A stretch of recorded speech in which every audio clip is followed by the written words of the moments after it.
ರೈತನಿಂದ ಲಂಚ ಸ್ವೀಕರಿಸುತ್ತಿದ್ದ ಹೆಸ್ಕಾಂ ಗುತ್ತಿಗೆದಾರ ಲೋಕಾಯುಕ್ತ ಬಲೆಗೆ.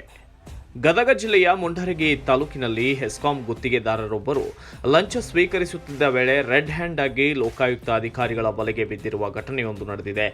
ಜಂತ್ಲಿ ಶಿರೂರ ಗ್ರಾಮದ ಬಿಕೆ ಗೌರಿ ಎಂಬ ರೈತರಿಂದ ಪಂಪ್ಸೆಟ್ಗಾಗಿ ಆರ್ಆರ್ ನಂಬರ್ ಮಾಡಿ ಕೊಡುವ ಹೆಸರಿನಲ್ಲಿ 4,000 ರೂಪಾಯಿ ಲಂಚದ ಬೇಡಿಕೆ ಇಡಲಾಗಿತ್ತು.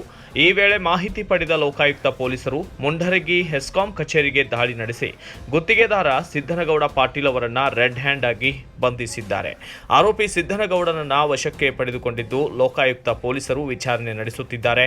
ಇದಲ್ಲದೆ ಹೆಸ್ಕಾಂ ಕಚೇರಿಯಲ್ಲಿರುವ ಸಂಬಂಧಿತ ಕಡತಗಳ ಪರಿಶೀಲನೆಯನ್ನ ಅಧಿಕಾರಿಗಳು ಆರಂಭಿಸಿದ್ದಾರೆ. ಲೋಕಾಯುಕ್ತ ಡಿವೈಎಸ್ಪಿ ವಿಜಯ್ ಬಿರಾದಾರ್ ನೇತೃತ್ವದಲ್ಲಿ ಈ ದಾಳಿ ನಡೆದಿದೆ. Bureau report Arjun Hosamani, Kannada Janashree news, Mundargi.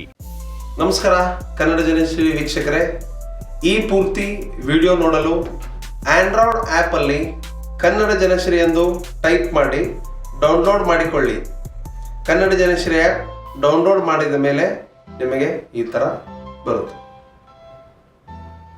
ಈ ಕನ್ನಡ ಜನಶ್ರೀ ಆ್ಯಪ್ ಅಲ್ಲಿ ನೀವು ಎಲ್ಲ ಪೂರ್ತಿ ವಿಡಿಯೋಗಳನ್ನು ನೋಡಬಹುದು.